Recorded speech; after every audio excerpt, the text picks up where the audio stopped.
I'm just conscious of how I'm looking and how I'm sounding. It's like, ah. No. My name is Marie. I'm 52-year-old and I was diagnosed when I was 49 with MS and I live in Exeter.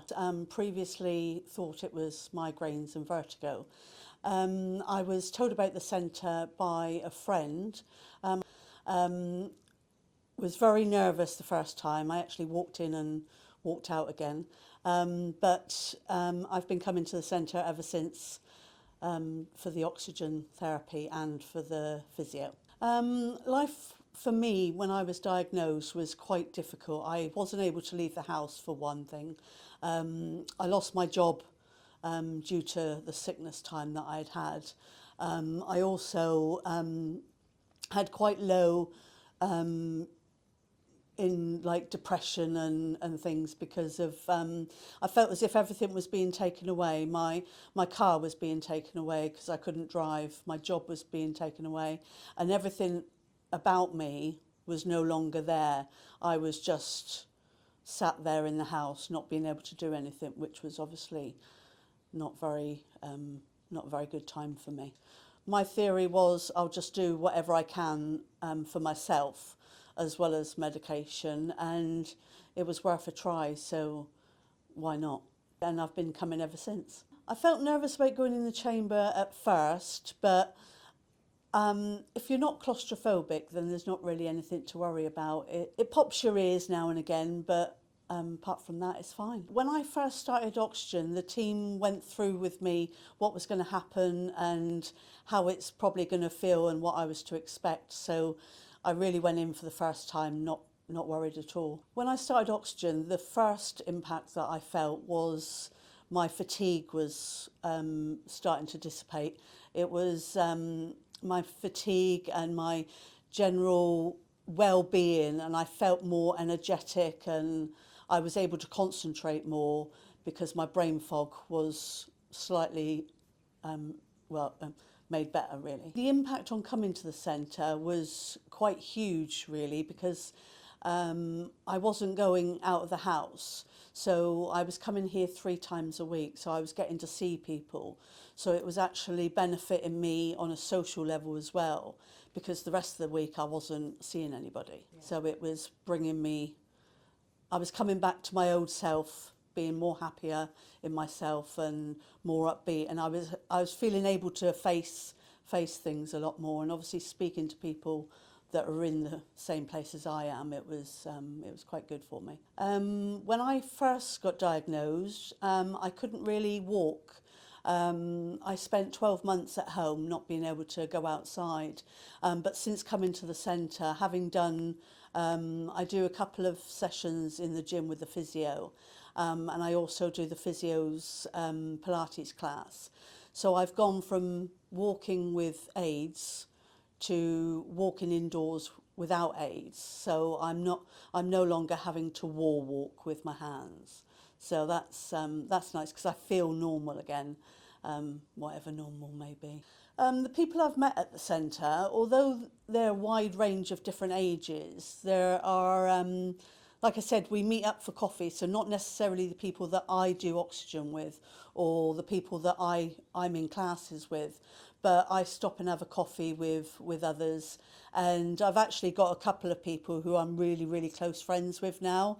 So my friends' circle has changed because I found when I left work, not everyone keeps, they say they're going to keep in contact, but your old friends slowly drift away because you're not working 40 hours a week with them anymore. And but it's nice to have friends now again, whereas before felt quite lonely for a while. The things I can do with my grandchildren now as opposed to when I was first ill, I couldn't really do much, to be fair.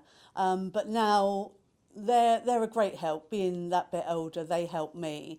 But it's nice now because I can go for, short walks with them, although, with crutches and that.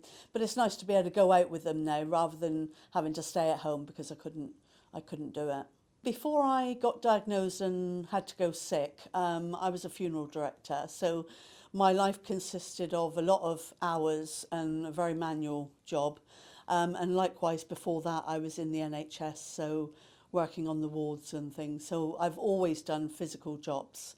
And now not to be able to do those things, that's one of the things where I've had to rely on a lot of people, even if it's my grandsons carrying bags because my balance is not good. And that's the main issue that I have really, is my balance and pain. If I had to give anybody any advice, I would say look for what you can do for yourself. I found that I didn't get given a lot of information with regards to other sources of that you could be helped by, and that's how I found the centre.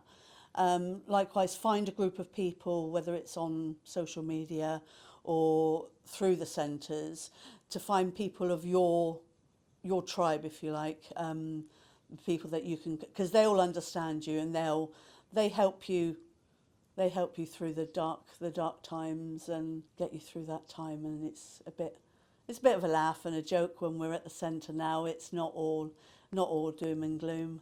Very rarely, to be fair. If I had to give advice on oxygen, I would say definitely try it. Don't just try it for a couple of times and then say, no, it's not me. It's one of those things that you've got to give it time. I didn't think it was working to start with until I left it for a couple of weeks. Then I noticed it. So give it a go. It may not be for you, but it's worth a try. If someone was wanting to come to the centre, don't be nervous at all. You come inside the door and everyone's really helpful and really nice and friendly.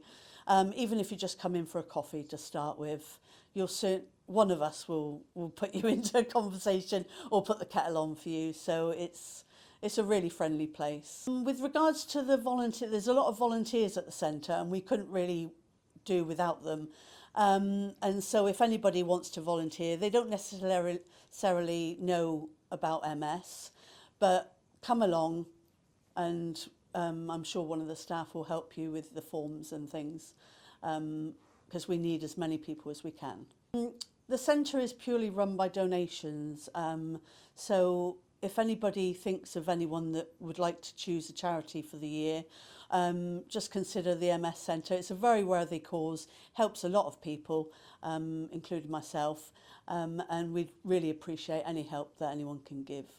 I personally would like to give a big thanks to the staff, because they've helped me endless times with things to do with my treatment here and things at home, and also the friends that have supported me, because a lot of them, without them, I don't think I would have made it through as well as I have.